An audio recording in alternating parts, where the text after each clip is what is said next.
Sindrom Batranu. Tetapi, bisakah ekonomi benar-benar bisa terus tumbuh selamanya? Tidakkah pada akhirnya ia akan kehilangan sumber daya dan berhenti sama sekali? Untuk memastikan pertumbuhan yang langgeng, kita justru harus menemukan cadangan sumber daya yang tak akan habis-habis. Satu solusinya adalah mengeksplorasi dan menaklukkan lahan-lahan baru. Selama berabad-abad, pertumbuhan ekonomi Eropa dan ekspansi sistem kapitalis memang bergantung terutama pada penaklukan imperialistis keluar. Namun ada begitu banyak pulau dan benua di muka bumi. Sebagian pebisnis benar-benar berharap suatu saat bisa mengeksplorasi dan menaklukkan planet baru dan bahkan galaksi baru, tetapi untuk sementara, ekonomi modern harus menemukan metode yang lebih baik dalam berekspansi. Sainslah yang menyediakan solusi itu bagi modernitas. Ekonomi rubah tak bisa tumbuh karena rubah tidak tahu cara memproduksi lebih banyak kelinci.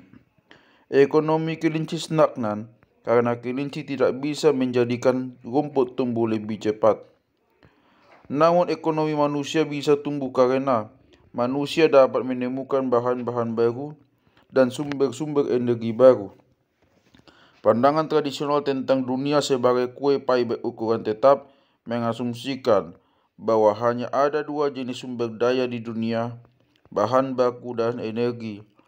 Namun yang benar, ada tiga jenis sumber daya, bahan baku, energi dan pengetahuan. Bahan baku dan energi bisa habis. Semakin banyak Anda gunakan, semakin sedikit yang Anda miliki. Sebaliknya, pengetahuan adalah sumber daya yang tumbuh. Semakin banyak yang Anda gunakan, semakin banyak yang Anda miliki.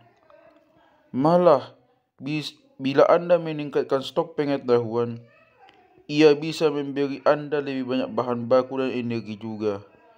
Jika saya menginvestasikan 100 juta dolar untuk riset energi matahari, dan saya menemukan cara baru yang lebih efisien untuk memanfaatkannya, maka saya maupun cucu saya akan memiliki lebih banyak energi.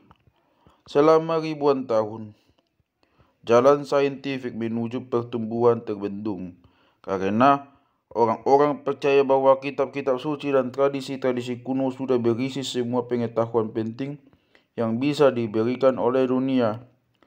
Sebuah korporasi yang percaya bahwa seluruh ladang minyak di dunia sudah ditemukan tidak akan membuang-buang waktu dan uang untuk mencari minyak.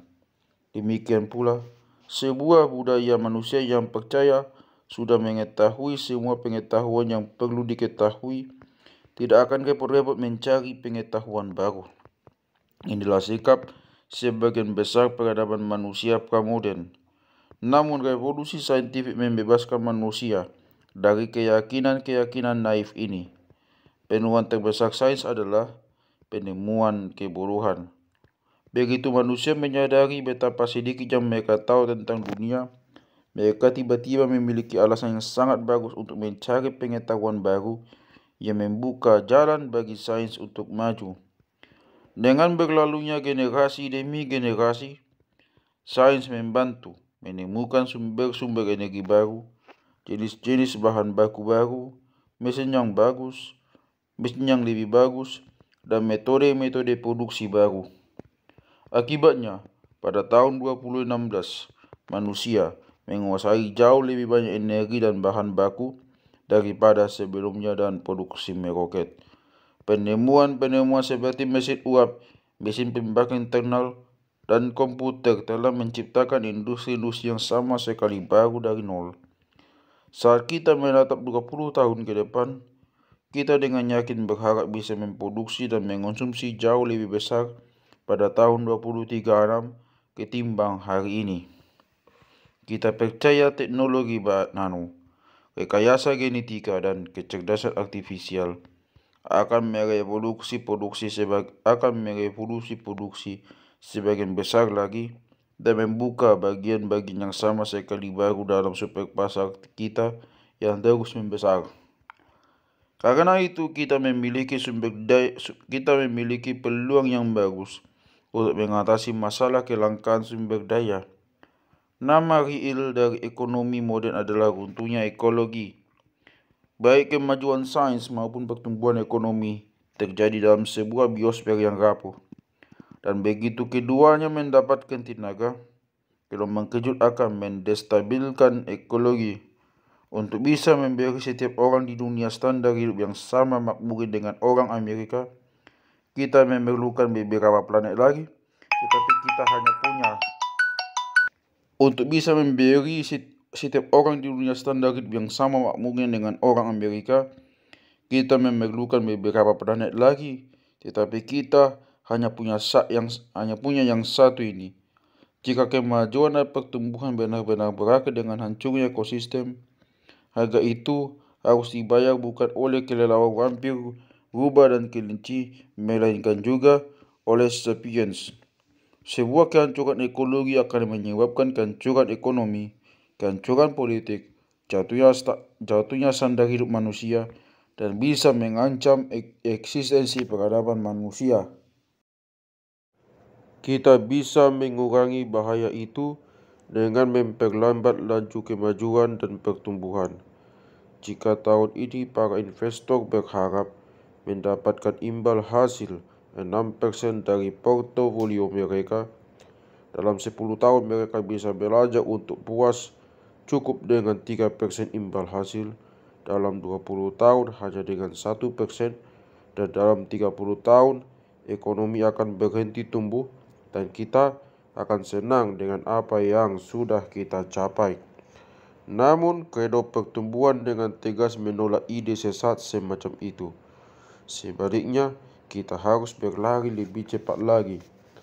Jika penemuan-penemuan kita mendestabilkan ekosistem dan mengancam kemanusiaan, maka kita harus menemukan sesuatu untuk melindungi diri kita sendiri. Jika lapisan ozon menipis dan memapa kita dengan kanker kulit, kita harus menemukan tabir surya yang lebih baik dan perawatan kanker yang lebih baik, sehingga bisa meningkatkan juga pertumbuhan pabrik-pabrik tabir surya baru dan pusat-pusat kanker baru. Jika semua industri menyebabkan populasi atmosfer dan samudra, sehingga menyebabkan pemanasan global dan kepunahan massal, maka kita harus membangun dunia-dunia virtual dan tempat-tempat perlindungan high-tech yang dapat memberi kita hal-hal yang baik untuk kehidupan, sekalipun planet kita menjadi panas, suram dan berpolusi seperti neraka. Beijing sudah menjadi begitu terpolusi sehingga orang-orang menghindari keluar rumah dan orang-orang kaya Cina membayar ribuan dolar untuk sistem pemurnian udara luar ruang. Keluarga super kaya membangun alat pelindung bahkan di atas halaman mereka. Pada 2013, Sekolah Internasional Beijing yang mengasuh anak-anak para diplomat asing dan dari keluarga kelas atas Cina melangkah lebih jauh dan membangun sebuah kubah raksasa bernilai 5 juta dolar di atas 6 juta lapangan tenis dan lapangan bermain. Sekolah-sekolah lain mengikuti dan pasar alat pemurnian udara Cina mengalami booming. Tentu saja, sebagian besar penduduk Cina tak mampu menjangkau kemewahan semacam itu di rumah mereka, juga tak mampu menjangkau biaya menyekolahkan anak mereka di sekolah internasional. Populasi manusia terkunci dalam perpacuan ganda. Di satu sisi, kita merasa tergugah untuk mempercepat laju kemajuan sains dan pertumbuhan ekonomi. 1 miliar penduduk Cina dan 2 miliar penduduk India ingin hidup seperti kelas menengah Amerika, dan mereka sadar mengapa pula harus mengejar impian-impian itu ketika orang Amerika tak sudi meninggalkan SUV dan mal-mal perbelanjaan. Di sisi lain, kita harus tetap selangkah lebih maju dari Armageddon ekologis. Mengendalikan perpacuan ganda ini menjadi semakin sulit setiap tahun, karena setiap langkah yang membawa para penghuni kota Delhi yang kumuh mendekati impian Amerika juga membawa planet ini mendekati tabir kiamat. Berita bagusnya adalah bahwa selama ratusan tahun manusia telah menikmati ekonomi yang tumbuh tanpa jatuh menjadi bangsa kehancuran ekologi. Memang banyak spesies yang musnah dalam proses itu, dan manusia juga menghadapi sejumlah krisis ekonomi serta bencana ekologis, tetapi sejauh ini kita selalu berhasil melewatinya. Meskipun demikian, keberhasilan masa depan tidak dijamin oleh hukum alam yang manapun. Siapa yang tahu kalau sains akan selalu mampu secara simultan menyelamatkan ekonomi dari kebekuan dan ekologi dari pendidikan. Dan karena laju terus mengencang, makin kesalahan pun terus mengecil. Jika sebelumnya sudah memadai untuk menciptakan sesuatu yang hebat sekali, kini kita perlu menghasilkan satu keajaiban setiap 2 tahun. Kita juga harus peduli bahwa kiamat ekologis mungkin membawa konsekuensi-konsekuensi yang berbeda bagi kasta manusia yang berbeda. Tidak ada keadilan dalam sejarah. Ketika bencana melanda, yang miskin hampir selalu jauh lebih menderita ketimbang yang kaya. Bahkan jika yang kaya lah yang menjadi penyebab tragedi. Pemanasan global sudah menjadi dampak lebih besar pada kehidupan masyarakat miskin di negara-negara Afrika yang gersang dibandingkan pada masyarakat makmur di Barat. Secara paradoks, kekuatan sains bisa meningkatkan bahaya itu karena ia memuaskan orang kaya. Perhatikan emisi gas rumah kaca. Sebagian besar ahli dan banyak politisi menyadari realitas pemanasan global dan magnitud bahayanya. Namun kesadaran itu sejauh ini gagal mengubah perilaku aktual kita secara signifikan. Kita berbicara banyak tentang pemanasan global, tetapi dalam praktiknya manusia tak mau serius melakukan pengorbanan ekonomi, politik, dan sosial yang diperlukan untuk menghentikan bencana itu. Antara tahun 2000 sampai 2010, emisi tidak turun sama sekali. Sebaliknya, emisi terus naik setiap tahun pada tingkat 2,2% bandingkan dengan kenaikan tahunan 1,3% antara 1970 sampai 2000. Protokol Kyoto 1997 tentang reduksi emisi gas rumah kaca ditujukan hanya untuk menghambat pemanasan global, bukan untuk menghentikannya.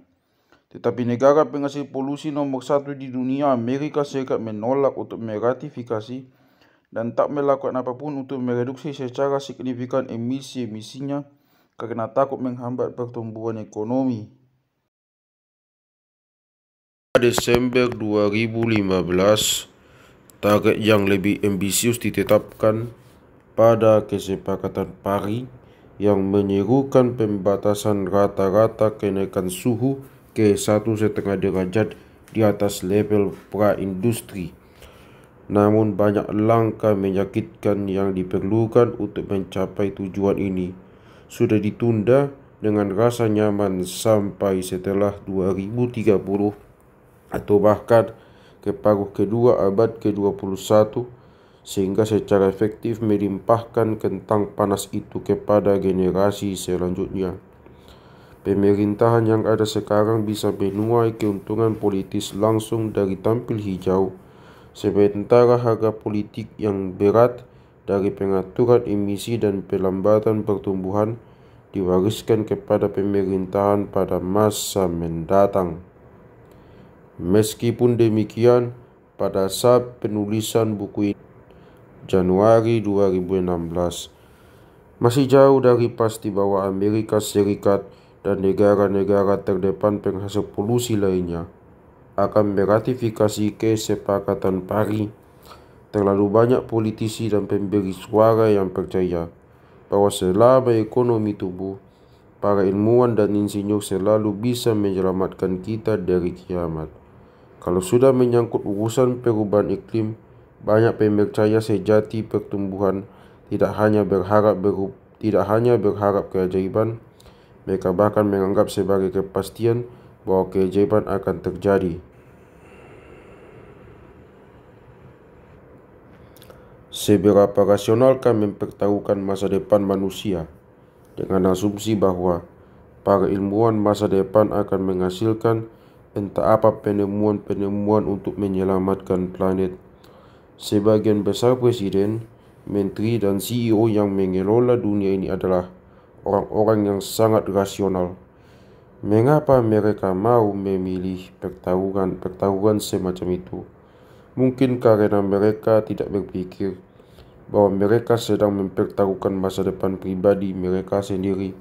Sekalipun bila hal terburuk terjadi dan sains tak dapat menanggulangi badai itu, para insinyur masih tetap bisa membangun bahtera nur canggih untuk kasta atas, sementara miliaran orang lain dibiarkan tenggelam.